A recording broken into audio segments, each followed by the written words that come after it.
नमस्कार दोस्तों। हम सबको पता है कि एक प्रॉपर फाइनेंशियल प्लान होना आपके गोल्स तक पहुंचने के लिए बहुत ज़रूरी है। आपको पता होना चाहिए कि आज से 20 साल के बाद आपको कितने पैसे की ज़रूरत है, कितना आपका इंश्योरेंस होना चाहिए। तो आज से आपको उसी के हिसाब से आपको सेविंग और इन्वेस्टिंग करनी है, इंश्योरेंस पॉलिसी लेनी है, रिटायरमेंट प्लान और टैक्स प्लान करना है। लेकिन मैं जब ये बोल रहा था तो आप लोगों में से बहुत लोगों को टेंशन हो गया होगा कि कैसे ये फाइनेंशियल प्लान करें, क्योंकि ज़्यादातर लोग इसी वजह से फाइनेंशियल प्लानिंग नहीं करते हैं कि वो उनको लगता है कि बहुत ही कॉम्प्लेक्स प्रोसेस है, उनके पास टाइम नहीं है और वो सोचते हैं कि चलो हटाओ यार, जैसा चल रहा है वैसे चलने दो। दो तीन इंश्योरेंस प्लान ले लिए, SIPs ले ली, बैंक में FD कर दी, उसके कारण आप बहुत ज़्यादा वेल्थ क्रिएशन अपॉर्चुनिटी खो देते हैं। तो आज मैं आपके लिए फाइनेंशियल प्लानिंग को बहुत आसान कर दूंगा, ऐसा कि बस आप महीने में सिर्फ कुछ मिनट दे के अपनी फाइनेंशियल प्लानिंग खुद कर सकते हैं और आप अपने सारे सपने पूरे कर सकते हैं। तो आज मैं आपको बताने जा रहा हूँ 6 स्टेप सिंपल फाइनेंशियल प्लानिंग जो आप खुद अपने लिए कर सकते हैं और अपने सारे गोल्स पूरे कर सकते हैं। नमस्कार दोस्तों, मैं हूँ राहुल। तो शुरू करते हैं आज के 6 स्टेप सिंपल फाइनेंशियल प्लानिंग।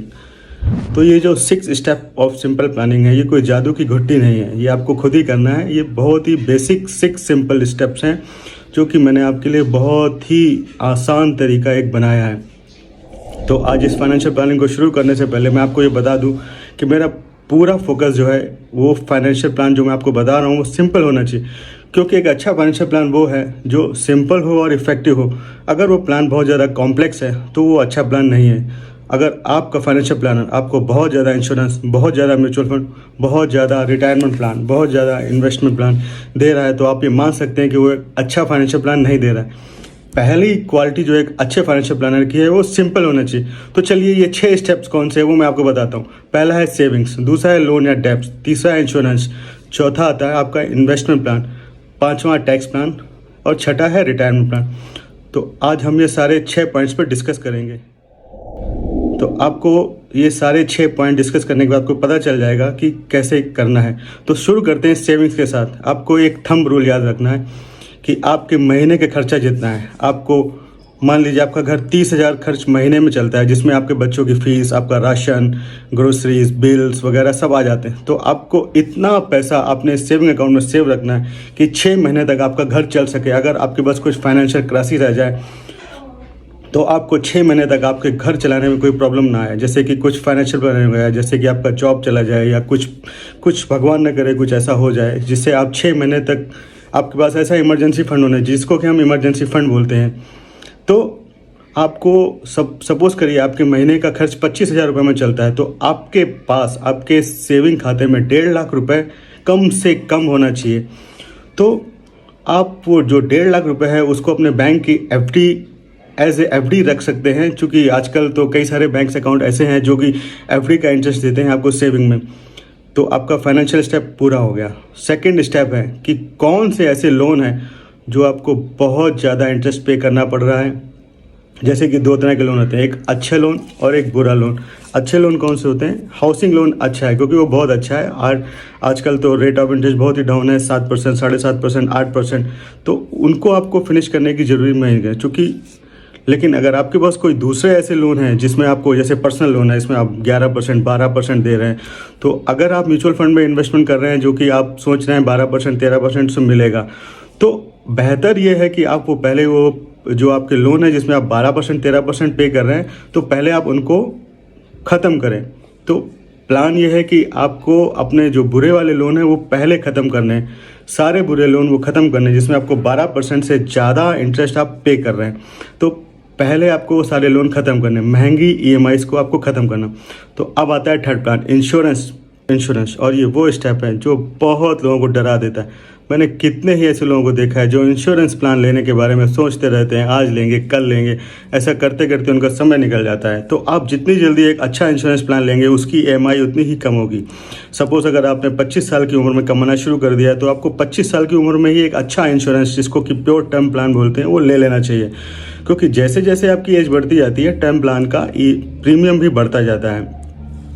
तो आपको कई सारे प्लान जो कि इंश्योरेंस प्लान के नाम पे मनी बैक प्लान है, एंडोमेंट प्लान है, यूलिप है, उनको लेने की कोई ज़रूरत नहीं है। आपको बेसिक लाइफ इंश्योरेंस प्लान, जिसको कि बोलते हैं बेसिक लाइफ इंश्योरेंस प्लान और मेडिकल प्लान, तो लाइफ इंश्योरेंस प्लान आपके घर में जो जो अर्निंग मेंबर है, जैसे कि आप अपने घर में कमाते हैं और कोई नहीं कमाता, तो आपकी साल की जो अर्निंग है, अगर आपकी साल की सैलरी 4 लाख है तो आपको उसका 20 टाइम्स 20 गुना इंश्योरेंस लेना है। यानी कि आपको 4 लाख इंटू 20 यानी 80 लाख का आपको एक बेसिक लाइफ कवर लेना है, जो कि सिंपल टर्म प्लान बोलते हैं। साथ में उसके आप एक क्रिटिकल इलनेस प्लान भी ले सकते हैं और कोई इंश्योरेंस प्लान लेने की आपको ज़रूरत नहीं है। अगर आपके कोई ऐसे बच्चे हैं या वाइफ है जो अर्न नहीं करते, तो उनके लिए लाइफ इंश्योरेंस प्लान लेने की कोई ज़रूरत नहीं है। सिर्फ जो पर्सन अर्निंग है उसकी एनुअल इनकम का 20 टाइम्स आप टर्म प्लान ले लीजिए। तो आप जितनी जल्दी ये टर्म प्लान लेंगे उतना ही आपके लिए अच्छा होगा, क्योंकि उसका प्रीमियम उतना ही कम आता है। तो बेसिक ये है कि आप कोई भी यूलिप वगैरह मत लें, बेसिक टर्म प्लान लें। बेसिक टर्म प्लान लेना है आपके लिए सबसे अच्छा है। तो आपका लाइफ इंश्योरेंस कवर हो गया।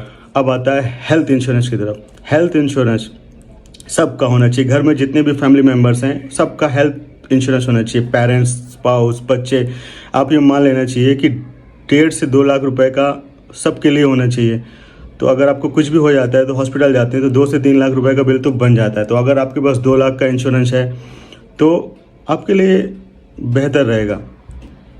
अगर आप अभी उस प्लान को अफोर्ड नहीं कर पा रहे तो बेसिक मिनिमम आप 1-1 लाख रुपए सबके लिए हेल्थ प्लान लेने चाहिए। तो ये करके आपके पास लाइफ इंश्योरेंस आ गया, क्रिटिकल इलनेस आ गया, हेल्थ इंश्योरेंस आ गया। तो आपकी इंश्योरेंस की नीड ख़त्म हो गई।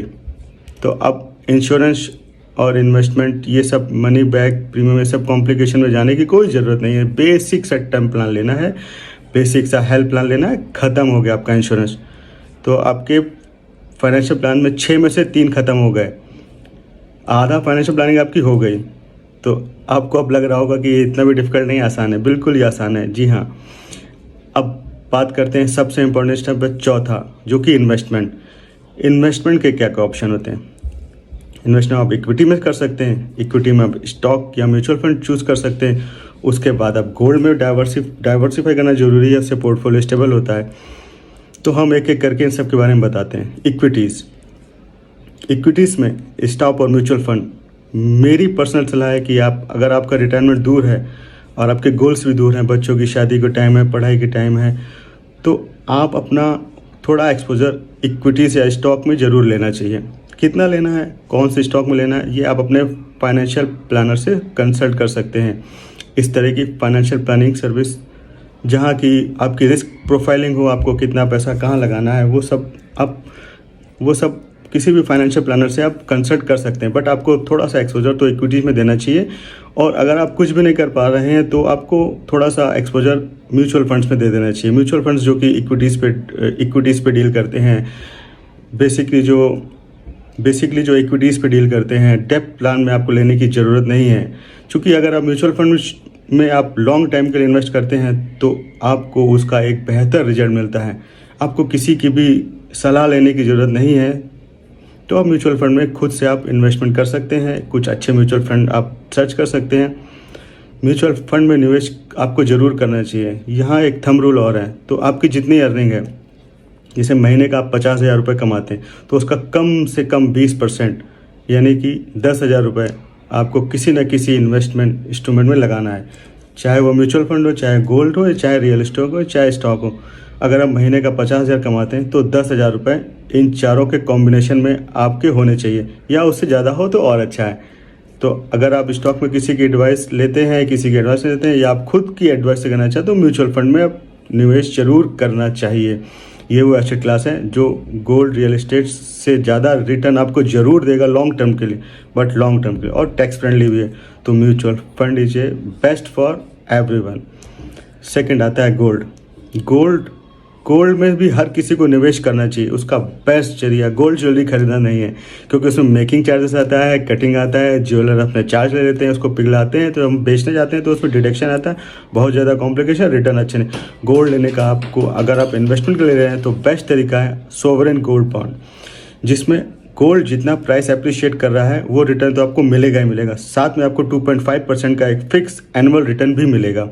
तो सोवरेन गोल्ड बॉन्ड के बारे में आप थोड़ा सा गूगल कर सकते हैं। सोवरेन गोल्ड बॉन्ड में आपको इन्वेस्ट जरूर करना चाहिए। अपने जो इन्वेस्टमेंट का एक पोर्शन है वो आपको सोवरेन गोल्ड फंड में भी लेना चाहिए। तो गोल्ड का आपका इन्वेस्टमेंट सोवरेन गोल्ड के जरिए हो गया। इसके बाद आता है रियल इस्टेट। भारतीय लोगों को गोल्ड और रियल इस्टेट से खासा प्यार है, लेकिन रियल इस्टेट जितना अच्छा इन्वेस्टमेंट लगता है मेरी नज़र में उतना अच्छा इन्वेस्टमेंट है नहीं। वो अच्छा ऐसे लगता है कि हम सालों से लेके छोड़ देते हैं। अगर हम स्टॉक और म्यूचुअल फंड को भी हम बार बार बदलते हैं, अगर हम उसको भी उतने समय के लिए छोड़ दें तो उससे बेहतर रिजल्ट आपको मिलेगा, ये मेरी गारंटी है आपको। तो अगर आप रियल इस्टेट, एक घर आपका ज़रूर होना चाहिए, क्योंकि पहला घर जो आपको मिलता है उसका रेट ऑफ इंटरेस्ट भी कम होता है, आपको उसमें काफ़ी सारे बेनिफिट्स मिलते हैं, जैसे एटीसी है, आपको टैक्स का डिडक्शन बहुत अच्छा मिलता है। एक तरीके से नेगेटिव रेट इंटरेस्ट रेट में आपको मिल जाता है, टैक्स की बचत हो जाती है। एक घर खुद के रहने के लिए ज़रूर होना चाहिए। तो मैं एक होम लोन लेने की आपको सजेशन देता हूँ। उसके अलावा अगर आप इन्वेस्टमेंट करने के बारे में सोचें कि रियल इस्टेट में आप इन्वेस्टमेंट करना है, तो वो मैं सलाह नहीं देता हूँ। या अगर आपका खुद का बिजनेस है तो आप अपना एक ऑफिस भी ले सकते हैं, ऑफिस में भी अपना इन्वेस्टमेंट कर सकते हैं। उसके अलावा अगर आप रियल एस्टेट में इन्वेस्टमेंट करना है तो वो तो पसंद नहीं करता हूँ मैं आपको, और मैं भी सलाह नहीं दूंगा, क्योंकि पेपर का झंझट, किराएदार का झंझट, मेंटेनेंस, रिपेयरिंग, ब्रोकर, ये सब को अगर आप काउंट करें तो रियल एस्टेट में इन्वेस्टमेंट के लिए रिटर्न्स बहुत अच्छे नहीं आते हैं। अगर आप रियल एस्टेट काम करते हैं तो आपके लिए उसमें अच्छा प्रॉफिट कमाएंगे, लेकिन एक दो घर ले लिए, किराए पे चढ़ा दिए, खरीद बेच दिया, उसमें आप बहुत ज़्यादा पैसा नहीं कमा पाएंगे। उस उलझन में नहीं फंसना चाहिए। रियल एस्टेट ऑफिस के लिए, खुद के रहने के लिए अच्छा है, इन्वेस्टमेंट के लिए अच्छा नहीं है। तो आपका ये इन्वेस्टमेंट प्लान भी क्लियर हो गया। लेकिन अभी एक डाउट है कि कितना आपको स्टॉक्स में लगाना चाहिए, कितना म्यूचुअल फंड में लगाना चाहिए, कितना गोल्ड में लगाना चाहिए। ये आपके इंडिविजुअल गोल्स, नीड्स और आपके एम पे डिपेंड करता है। इसका कोई थंब रूल देना सही नहीं है, क्योंकि ये आपके ऊपर बेस करता है। आपको कितनी जल्दी पैसा चाहिए, कितना रिटर्न चाहिए, कब चाहिए पैसा आपको, कब इन्वेस्टमेंट है। तो आप कोई भी 3 अच्छे म्यूचुअल फंड ले लीजिए, एक गोल्ड में इन्वेस्टमेंट सोवरेन गोल्ड बॉन्ड में ले लीजिए। कितना लेना है ये आपके ऊपर डिपेंड करता है, क्योंकि मैं इसका कोई थंब रूल नहीं देता हूँ। तो ये हो गया आपका इन्वेस्टमेंट सिंपल। स्टॉक्स में करते हैं तो अच्छी, नहीं करते हैं तो आप 2-3 म्यूचुअल फंड ले लीजिए, सोवरेन गोल्ड बॉन्ड ले लीजिए, और घर खुद के रहने के लिए होम लोन ले सकते हैं। तो अब हम बात करते हैं टैक्स प्लानिंग की। तो देखिए, टैक्स प्लानिंग की सबसे ज़्यादा उन लोगों की जो साल में 6 लाख से ज़्यादा कमाते हैं। तो अगर आपकी उससे कम इनकम है तो बहुत ज़्यादा टैक्स सेविंग की ज़रूरत नहीं है आपको। आपके बच्चों की कॉलेज फीस हो गई, एटीसी में जाएगा आपका डिडक्शन, खर्चों में डिडक्शन मिल जाएगा, LIC पॉलिसी का डिडक्शन मिल जाएगा, और थोड़ा बहुत टैक्स सेविंग फंड्स में आप निवेश कर लीजिए, आपका डिडक्शन मिल जाएगा। अगर आपकी इनकम 6 लाख से ज़्यादा की है तब आपको एक अच्छे टैक्स सेविंग करनी चाहिए। इसके बहुत सारे स्टेप्स हैं। एटीसी का पूरा यूज़ करिए, 1.5 लाख तक आप उसमें बचा सकते हैं। टैक्स सेविंग म्यूचुअल फंड में, LICs में, इंश्योरेंस में बचा सकते हैं और उसमें दिखा सकते हैं। तो अगर आप 7.5 कमाते हैं तो 1.5 लाख आपका एटीसी में चला गया, वो आपकी इनकम में काउंट नहीं होगा। आप 50,000 का एक NPS ले लीजिए, उसका रिडक्शन मिल जाएगा, हेल्थ इंश्योरेंस का रिडक्शन मिल जाएगा, होम लोन का रिडक्शन मिल जाएगा। तो ये सारे रिडक्शन ले लीजिए, आपको टैक्स कम देना पड़ेगा, आपकी अच्छी खासी सेविंग हो जाएगी। और बहुत ज़्यादा डिफिकल्ट नहीं है टैक्स प्लानिंग। पूरी टैक्स प्लानिंग के लिए अगर आपको कुछ कंसल्ट करना है तो आप मुझसे कमेंट करके पूछ सकते हैं, मैं आपको उसके बारे में थोड़ी हेल्प दे सकता हूँ। इसके बाद आता है लास्ट स्टेप, जो है रिटायरमेंट प्लानिंग। तो रिटायरमेंट प्लानिंग भी बहुत सिंपल है। आप ये देख लीजिए, आपका आज का खर्चा कितना है। मान लीजिए आपको रिटायर होने में 15 साल है, तो आज से आप उतना पैसा NPS में डालिए कि आज से रिटायरमेंट के बाद आपको 55,000 रुपये महीना मिलने लगे। तो आपको बस ये देना है कि आपको ऐसा भी कैलकुलेटर खोलिए गूगल से, आपको आसानी से मिल जाएगा। उसमें आप ये देखिए कि कितना आप इस महीने से निवेश करेंगे कि वो 10-11% से बढ़ेगा अप्रॉक्सीमेट, चूँकि NPS 10 से 11% का रिटर्न दे रहा है। तो आप 10-11% रिटर्न ले लीजिए। आप कितना पैसा आज डालें कि वो 10-11% से बढ़े, तो आपको 60 साल के बाद एन्युटी प्लान, आप उस पैसे का एन्युटी प्लान ले लेंगे तो आपको 55,000 रुपये मिलने लगेंगे। ये सब कुछ अगर आपने कर लिया तो आपका 6 स्टेप फाइनेंशियल प्लान ख़त्म हो गया। आपने अपनी लाइफ को सिक्योर कर लिया, आपने अपनी लाइफ को इतने आसान तरीके से सिक्योर कर लिया। ये कोई इतना डिफ़िकल्ट प्लान नहीं है, कुछ भी पेपर वर्क नहीं है, कुछ भी नहीं। आपको सिर्फ महीने में थोड़ा सा समय देना है, कुछ संभालना नहीं है। आप बेसिक 6 स्टेप हैं आपके सिंपल फाइनेंशियल प्लान के। चीज़ों को सिंपल रखते हुए अच्छा फाइनेंशियल प्लान वही होता है जो कि सिंपल होता है। तो अब आपकी प्लानिंग कंप्लीट हो गई। 3-4 म्यूचुअल फंड ले लिए, 1-2 टैक्स सेविंग फंड ले लिए, सेवरन गोल्ड फंड में इन्वेस्ट कर लिया, एनपीएस ले लिया, एक हेल्थ इंश्योरेंस ले लिया, एक लाइफ इंश्योरेंस, और 6 महीने के बराबर आपको सेविंग अकाउंट में रखना है जिसमें आपकी एफडी के बराबर इंटरेस्ट मिले। ये आपका रिजर्व फंड हो गया। यह सब आपने कर लिया तो आपकी फाइनेंशियल प्लानिंग कंप्लीट हो गई। ये इतना सिंपल है। देखिए ये आपको कितना सिंपल तरीके से मैंने बताया। तो अगर आपको ये वीडियो पसंद आया तो प्लीज़ इसे लाइक और सब्सक्राइब करें।